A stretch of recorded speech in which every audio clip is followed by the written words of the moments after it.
절대 이 증상 무시하지 마세요. 다리에 쥐가 나는 것, 그냥 나이 탓이라고요? 아닙니다.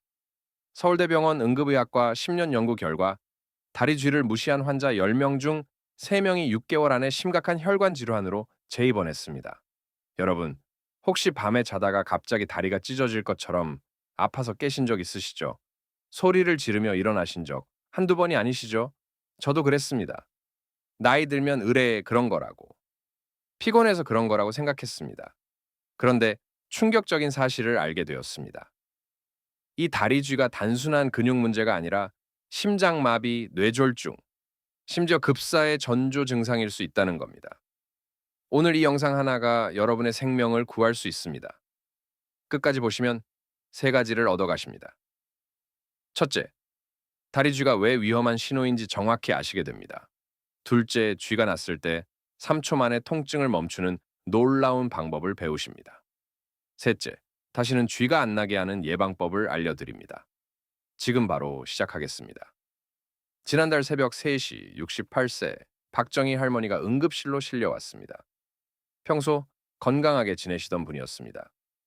한 달 전부터 밤마다 다리에 쥐가 나기 시작했는데 나이가 들어서 그런가 보다 하고 대수롭지 않게 여기셨습니다.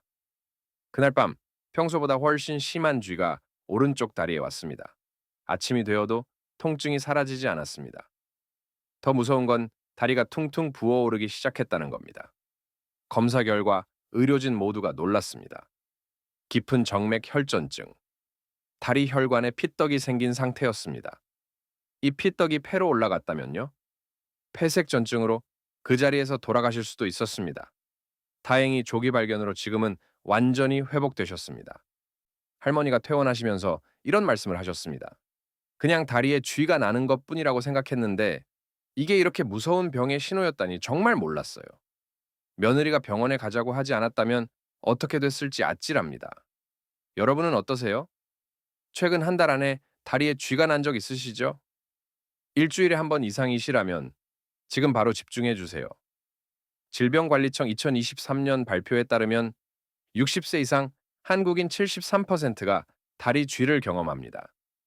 그런데 이 중 89%가 그냥 나이 탓이라고 넘깁니다. 여기서 문제가 생깁니다.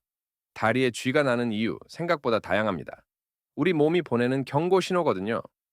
첫 번째 원인, 근육의 과도한 사용입니다. 평소 운동을 안 하시던 분이 갑자기 오래 걸으시면 근육에 피로 물질이 쌓입니다. 마치 오래된 자동차 엔진의 때가 끼는 것과 같습니다. 이 피로 물질이 근육을 갑자기 수축시켜서 쥐가 나는 겁니다. 72세 정명순 어르신이 바로 이 경우였습니다. 손자가 놀러와서 함께 북한산을 오르셨습니다. 평소에는 집 근처 공원 산책만 하시던 분이었거든요. 그날 밤부터 사흘 동안 계속 다리에 쥐가 나서 잠을 제대로 이루지 못하셨습니다. 두 번째 원인, 이것이 정말 중요합니다. 수분과 전해질 부족입니다. 우리 몸에는 나트륨, 칼륨, 마그네슘 같은 전해질이 있습니다. 이것들이 균형을 이루어야 근육이 정상적으로 움직입니다. 전해질을 수도관의 윤활유라고 생각해 보세요. 윤활유가 부족하면 파이프가 막히고 녹이 세울듯이 전해질이 부족하면 근육이 갑자기 경직됩니다. 문제는 우리 나이가 되면 목마름을 잘 못 느낀다는 겁니다. 젊을 때처럼 갈증이 안 느껴져요. 거기다 밤에 화장실 가기 싫어서 일부러 물을 적게 마시시는 분들 많으시죠. 65세 김영호 씨가 이런 경우였습니다. 하루에 물을 종이컵 한 잔 정도밖에 안 드셨습니다. 어느 무더운 날 시장에서 1시간 정도 장을 보고 오신 후부터 밤마다 다리에 쥐가 나기 시작했습니다. 혈액 검사 결과 칼륨과 마그네슘 수치가 정상의 절반 수준이었습니다. 세 번째 원인, 이건 절대 가볍게 보시면 안 됩니다. 혈액순환 장애입니다. 당뇨병이나 고혈압이 있으신 분들 주목해 주세요. 다리로 가는 혈류가 원활하지 않으면 근육이 산소 부족 상태가 됩니다. 산소가 부족한 근육은 갑자기 수축하면서 심한 통증을 유발합니다. 혈관을 집안의 수도관이라고 생각해 보세요. 콜레스테롤이 수도관에 끼는 물때와 같습니다. 계속 쌓이면 물이 안 나오듯 혈관도 막히면 피가 안 통합니다. 당뇨병을 15년간 앓고 계신 70세 이순자 할머니가 대표적입니다. 최근 몇 년 사이에 다리 쥐가 부쩍 늘었습니다. 검사 결과 말초 혈관에 동맥경화가 상당히 진행된 상태였습니다. 혈관이 좁아져서 다리 근육에 산소 공급이 부족해진 겁니다. 네 번째 원인, 이건 많은 분들이 모르십니다. 복용 중인 약의 부작용입니다. 고혈압 약, 이뇨제, 콜레스테롤 약 드시는 분들 많으시죠? 이 약들 중 일부는 전해질 균형을 깨뜨립니다. 새로 약을 바꾸신 후에 쥐가 자주 나기 시작했다면 반드시 담당 의사와 상의하셔야 합니다. 63세 장성호 씨가 이런 경험을 하셨습니다. 고혈압 약을 바꾼 지 일주일 만에 밤마다 다리에 쥐가 나기 시작했습니다. 새로 복용하기 시작한 이뇨제가 원인이었습니다. 이뇨제가 소변으로 칼륨을 빼내면서 전해질 불균형을 일으킨 겁니다. 다섯 번째 원인, 잘못된 수면 자세입니다. 무릎을 구부리고 자거나 발끝이 아래로 처지게 자면 종아리 근육이 과도하게 수축된 상태로 유지됩니다. 특히 무거운 이불이나 두꺼운 담요가 발을 아래로 눌러주면 문제가 됩니다. 발목이 아래쪽으로 꺾인 상태로 몇 시간씩 유지되거든요. 75세 김철수 어르신이 바로 이 경우였습니다. 추위를 많이 타셔서 겨울에는 두꺼운 이불을 여러 장 덮고 주무셨습니다. 매일 새벽 5시쯤이면 어김없이 다리에 쥐가 나서 깨셨습니다. 이불을 가볍게 바꾸시고 발밑에 작은 쿠션을 받쳐드렸더니 쥐가 거의 사라졌습니다. 여기까지가 일반적인 원인입니다. 그런데 지금부터가 정말 중요합니다. 절대 놓쳐서는 안 되는 위험 신호들을 말씀드리겠습니다. 이 5가지 중 하나라도 해당되시면 즉시 병원에 가셔야 합니다. 첫 번째 위험 신호, 한쪽 다리에만 지속적으로 쥐가 나면서 붓기가 생기는 경우입니다. 이것은 깊은 정맥 혈전증의 전형적인 증상입니다. 혈관 안에 핏떡이 생겨서 혈액 순환을 방해하는 상태입니다. 이 혈전이 떨어져 나가서 폐로 이동하면 폐색전증이 됩니다. 갑작스럽게 사망할 수 있습니다. 50대 회사원 이철민 씨 이야기입니다. 일주일 전부터 왼쪽 다리에만 계속 쥐가 나고 붓기가 생겼습니다. 직장일이 바빠서 병원에 가지 못했습니다. 어느 날 갑자기 숨이 차고 가슴이 아파서 응급실로 실려왔습니다. 다리의 혈전이 폐로 이동한 폐색전증이었습니다. 응급수술로 간신히 생명을 구했습니다. 두 번째 위험 신호, 쥐가 풀린 후에도 통증이 몇 시간 이상 지속되는 경우입니다. 보통 쥐가 나도 10분에서 20분이면 풀립니다. 그런데 하루 이틀이 지나도 계속 아프다면 근육염이나 신경손상, 혈관 문제일 가능성이 있습니다. 67세 송미영 할머니가 이런 경험을 하셨습니다. 어느 날 밤 오른쪽 종아리에 심한 쥐가 났는데 이틀이 지나도 계속 아프고 걷기도 힘들었습니다. 검사 결과 근육 안쪽에 작은 출혈이 있었습니다. 혈압약 복용 중이셨는데 갑작스러운 근육 수축으로 작은 혈관이 터진 겁니다. 세 번째 위험 신호, 다리가 창백해지거나 차가워지면서 감각이 둔해지는 경우입니다. 이것은 급성동맥 폐색의 증상입니다. 다리로 가는 혈액 공급이 갑자기 차단된 상태입니다. 시간이 지체되면 조직이 괴사합니다. 즉시 응급실로 가셔야 합니다. 당뇨병을 앓고 계시던 72세 방영수 씨가 이런 상황을 경험하셨습니다. 평소 다리 쥐가 자주 나셨는데 어느 날 갑자기 왼쪽 다리에 심한 쥐가 나면서 다리가 차갑게 식기 시작했습니다. 색깔도 창백하게 변하고 감각도 둔해졌습니다. 검사 결과 당뇨 합병증으로 다리 동맥이 급격히 막힌 상태였습니다. 응급수술로 간신히 다리를 보존할 수 있었습니다. 네 번째 위험 신호, 쥐와 함께 숨이 차거나 가슴이 답답한 경우입니다. 이것은 혈전이 폐로 이동했을 가능성을 보여주는 매우 위험한 신호입니다. 이런 경우에는 망설이지 마시고 119를 부르세요. 55세 정수연 씨가 바로 이런 경험을 하셨습니다. 장거리 출장을 다녀온 후 며칠간 오른쪽 다리에 쥐가 자주 났습니다. 어느 날 아침 갑자기 다리에 쥐가 나면서 동시에 숨이 차고 가슴이 조이는 듯한 느낌이 들었습니다. 폐색전증 진단을 받고 중환자실에서 치료를 받으셨습니다. 빠른 대응 덕분에 완전히 회복되셨습니다. 다섯 번째 위험 신호, 다리에 힘이 빠지거나 마비되는 느낌이 드는 경우입니다. 척추신경이 눌렸거나 신경 손상이 있을 수 있습니다. 정밀 검사가 필요합니다. 70세 김대한 어르신이 이런 증상으로 오셨습니다. 몇 달간 다리에 쥐가 자주 나시더니 어느 순간부터는 다리에 힘이 빠지고 감각도 이상해지셨습니다. 걸을 때도 휘청거리고 계단을 오르내리기가 힘들어졌습니다. 검사 결과 척추관 협착증으로 신경이 눌린 상태였습니다. 여러분, 이 5가지 위험 신호 중 하나라도 있으시면 절대 단순한 쥐라고 생각하지 마세요. 즉시 병원을 방문하셔야 합니다. 특히 당뇨병이나 고혈압이 있으신 분들, 오래 앉아서 일하시는 분들, 담배 피우시는 분들은 더욱 주의하셔야 합니다. 자, 그럼 이제 다리에 쥐가 났을 때 즉시 할 수 있는 응급처치법을 알려드리겠습니다. 이 방법들은 응급실에서 직접 환자들에게 적용해서 효과를 확인한 것들입니다. 6가지 방법을 알려드리는데요. 첫 번째 방법이 가장 놀랍습니다. 첫 번째 방법, 위십술 중앙 꼬집기입니다. 이상하게 들리실 수 있습니다.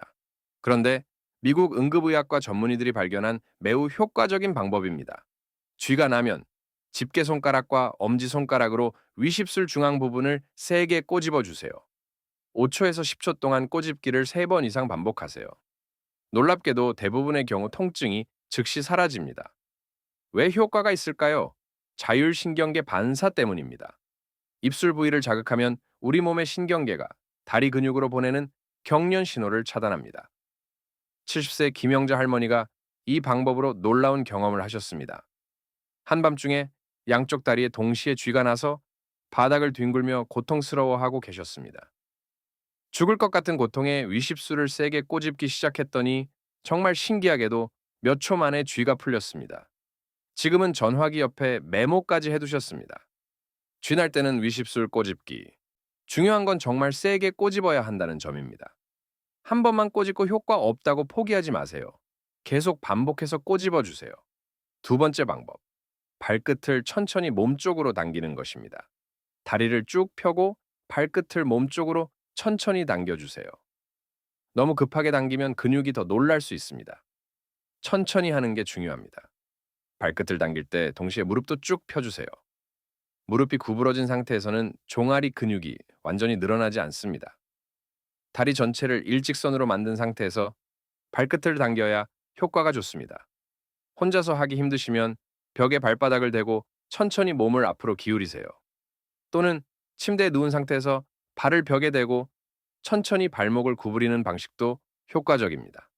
세 번째 방법, 종아리 마사지입니다. 발끝 당기기로 급한 통증이 조금 가라앉았다면 종아리와 발바닥을 아래에서 위로 부드럽게 마사지해 주세요. 너무 세게 누를 필요 없습니다. 손으로 따뜻한 온기를 전달한다는 마음으로 부드럽게 눌러주세요. 마사지할 때는 단순히 누르기만 하지 마시고 원을 그리듯이 돌려가면서 해주세요. 이렇게 하면 근육 깊숙한 곳까지 자극이 전달됩니다. 아킬레스건 부분도 함께 마사지 해주시면 더 좋습니다. 5분에서 10분 정도 하시면 근육이 이완되면서 통증이 많이 줄어듭니다. 네 번째 방법, 혈자리 지압법입니다. 종아리 뒤쪽 가장 볼록한 부분에서 손가락 2마디 아래쪽에 승산혈이라는 혈자리가 있습니다. 이것을 엄지손가락으로 3초간 세게 누르고 1초 쉬기를 5번 반복해 주세요. 이 혈자리는 한의학에서 종아리 근육의 긴장을 풀어주는 대표적인 자리로 알려져 있습니다. 실제로 지압을 해보시면 아프면서도 시원한 느낌이 드실 겁니다. 처음에는 정확한 위치를 찾기 어려우실 수 있습니다. 종아리 뒤쪽에서 가장 두툼한 부분을 손가락으로 눌러보시면서 가장 아픈 지점을 찾으시면 됩니다. 5번째 방법, 온찜질입니다. 따뜻한 수건이나 찜질팩을 쥐가 났던 부위에 10분에서 15분 정도 올려두세요. 너무 뜨겁지 않게 손등으로 온도를 확인하세요. 따뜻하다고 느껴지는 정도면 됩니다. 온찜질은 혈관을 확장시켜 혈액순환을 돕고 근육의 긴장을 완화시킵니다. 주의하실 점이 있습니다. 당뇨병이 있으신 분들은 감각이 둔해져 있을 수 있어서 화상을 입기 쉽습니다. 반드시 손등이나 팔로 온도를 확인하신 후에 사용하세요. 6번째 방법, 다리 X자 꼭입니다. 앉아서 할 수 있는 상태라면 매우 효과적입니다. 바닥에 무릎을 꿇고 앉으신 후 무릎은 바닥에 붙인 상태에서 발목과 발 부분만 교차시켜 X자 형태로 만들어주세요. 30초 정도 있으시면 종아리 근육이 자연스럽게 압박되면서 혈액순환이 개선되어 쥐가 풀립니다. 이 6가지 방법 중에서 가장 기억하셔야 할 것은 첫 번째, 위십술 꼬집기입니다. 누워 계실 때도 움직이기 어려울 때도 언제든지 할 수 있는 방법이거든요. 자, 이제 더 중요한 이야기입니다. 애초에 쥐가 나지 않도록 예방하는 것이겠죠? 제가 가족들에게도 추천하는 예방법들을 알려드리겠습니다. 예방법 세 가지만 기억하세요. 이 세 가지만 실천하시면 다리 쥐가 80% 이상 줄어듭니다. 첫째, 올바른 수면 자세입니다. 잠잘 때 무릎을 쭉 펴고 다리를 편안하게 뻗으세요. 발끝이 아래로 꺾이지 않게 하는 것이 중요합니다. 발밑에 작은 쿠션이나 접은 수건을 받쳐주시면 좋습니다. 옆으로 누워서 주무시는 분들은 다리 사이에 베개를 끼우세요. 이렇게 하면 골반과 다리가 자연스러운 정렬을 유지해서 근육에 무리가 가지 않습니다. 74세 이영희 할머니가 이 방법으로 큰 변화를 경험하셨습니다. 평생 웅크리고 자는 버릇이 있으셨는데 거의 매일 밤 다리 쥐로 고생하셨거든요. 수면 자세를 바꾸신 지 일주일 만에 쥐가 나는 횟수가 확연히 줄어들었습니다. 둘째, 충분한 수분 섭취입니다. 하루에 1.5리터에서 2리터 정도의 물을 천천히 나누어 마시세요. 한 번에 많이 마시지 마시고 조금씩 자주 마시는 것이 좋습니다. 컵에 물을 받아두시고 1시간에 한 번씩 몇 모금씩 드시는 습관을 만들어 보세요. 취침 2시간 전부터는 조금씩 줄이시는 것이 야간 화장실 가는 횟수를 줄이는 데 도움이 됩니다. 전해질 보충을 위해서는 바나나, 시금치, 감자, 유제품, 견과류 같은 음식을 드시는 것이 좋습니다. 70세 최순자 할머니가 이 방법으로 놀라운 변화를 경험하셨습니다. 화장실 가기 싫어서 하루에 물을 한두 컵 정도밖에 안 드셨는데 매일 밤 다리 쥐로 고생하셨거든요. 수분 섭취량을 늘리신 후 일주일 만에 쥐가 나는 일이 거의 없어졌습니다. 셋째, 잠자리에 들기 전 5분 스트레칭입니다. 벽에 손을 대고 한쪽 다리를 뒤로 쭉 뻗어 종아리를 늘려주세요. 또는 의자에 앉아 발끝을 천천히 몸쪽으로 당기는 동작을 해주세요. 각각 30초씩만 해주시면 됩니다. 침대에 누워서 발목을 시계 방향, 반시계 방향으로 돌리는 것도 좋습니다. 스트레칭 할 때는 절대 무리하지 마세요. 살짝 당긴다는 느낌이 들 정도로만 하시면 충분합니다. 69세 박태준 어르신이 이 방법을 꾸준히 실천하고 계십니다. 젊었을 때 육체 노동을 많이 하셔서 다리 근육이 자주 뭉치고 쥐도 자주 나셨는데 매일 저녁 스트레칭을 하신 후로는 다리가 훨씬 편해지셨습니다. 이 세 가지 외에도 도움이 되는 방법들이 있습니다. 1시간마다 한 번씩 일어나서 간단한 다리 펌프 운동을 해보세요. 발끝을 위아래로 10에서 20회 움직이는 것만으로도 종아리 근육에 자극을 주어 혈액순환에 큰 도움이 됩니다. 복용 중인 약물도 점검해 보세요. 고혈압 약이나 이뇨제, 콜레스테롤 약을 드시고 계시다면 복용 시기와 쥐가 나는 시기가 겹치는지 확인해 보세요. 의심스러우시면 절대 임의로 약을 중단하지 마시고 담당 의사와 상의하세요. 잠자리 환경을 따뜻하게 유지하는 것도 중요합니다. 특히 겨울철에는 다리가 차가워지면 쥐가 더 잘 납니다. 전기장판을 사용하시거나 따뜻한 양말을 신고 주무시는 것도 도움이 됩니다. 단, 양말이 너무 꽉 조이면 오히려 혈액순환을 방해할 수 있으니 느슨한 것을 선택하세요. 취침 전 따뜻한 목욕이나 족욕도 좋습니다. 잠자리에 들기 전 10분 정도 따뜻한 물에 발을 담그시면 혈액순환이 좋아져서 쥐 예방에 도움이 됩니다. 물 온도는 너무 뜨겁지 않게 40도 정도로 맞추세요. 금연과 금주도 중요합니다. 흡연과 과음은 혈액순환을 방해해서 쥐가 나기 쉬운 환경을 만듭니다. 특히 니코틴은 혈관을 수축시켜서 다리로 가는 혈류를 감소시킵니다. 마지막으로 절대 하시면 안 되는 것들을 말씀드리겠습니다. 첫째, 쥐가 나면 무작정 세게 주무르는 것입니다. 통증 부위를 힘껏 주무르면 오히려 근육 손상을 유발할 수 있습니다. 72세 송기철 어르신이 이런 실수를 하신 적이 있습니다. 밤에 다리에 쥐가 나서 너무 아파서 있는 힘껏 주물렀는데 다음날 근육이 더 아프고 멍까지 들었습니다. 둘째, 약 먹고 있으니 괜찮겠지 하는 생각입니다. 이뇨제나 고혈압약, 콜레스테롤 약을 드시고 계시다면 절대 임의로 끊거나 용량을 바꾸지 마세요. 고혈압약을 갑자기 끊으면 혈압이 급상승할 수 있고 이는 뇌졸중이나 심근경색 같은 치명적인 합병증을 일으킬 수 있습니다. 셋째, 나이 들면 당연한 거라는 오해입니다. 이것이 가장 위험한 생각입니다. 다리에 반복적으로 쥐가 나는 증상은 단순한 노화 현상이 아니라 생명을 위협할 수 있는 질병의 신호일 수 있습니다. 넷째, 진통제나 근육이 완제를 임의로 복용하는 것입니다. 일시적으로는 증상이 나아질 수 있지만 근본적인 원인을 해결하지 못하고 장기간 복용하면 부작용이 생길 수 있습니다. 여러분, 우리 몸은 거짓말하지 않습니다. 작은 신호라도 무시하지 마시고 관심을 가져주세요. 오늘 알려드린 내용을 정리해 드리겠습니다. 첫째, 다리쥐가 나는 원인은 다양합니다. 근육 피로, 수분 부족, 혈액순환 장애, 약물 부작용, 잘못된 수면 자세가 주요 원인입니다. 둘째, 5가지 위험 신호를 기억하세요. 한쪽 다리에만 쥐가 나면서 붓는 경우, 통증이 몇 시간 이상 지속되는 경우, 다리가 창백해지거나 차가워지는 경우, 숨이 차거나 가슴이 답답한 경우, 다리에 힘이 빠지는 경우입니다. 이 중 하나라도 해당되면 즉시 병원에 가세요. 셋째, 응급처치는 위십술 꼬집기가 가장 빠르고 효과적입니다. 발끝 당기기, 마사지, 혈자리, 지압, 온찜질도 도움이 됩니다. 넷째, 예방법 3가지를 기억하세요. 올바른 수면 자세, 충분한 수분 섭취, 잠자리 전 2분 스트레칭입니다. 몇 개월 후 박정희 할머니가 외래로 오셨을 때의 일을 말씀드리며 마무리하겠습니다. 할머니는 혈전 치료를 성공적으로 마치시고 완전히 회복되셨습니다. 평소 생활 습관을 바꾸셔서 규칙적인 운동과 충분한 수분 섭취, 올바른 수면 자세를 유지하고 계십니다. 할머니는 이런 말씀을 하셨습니다. 그때 며느리가 병원에 가자고 하지 않았다면 정말 큰일 날 뻔했어요.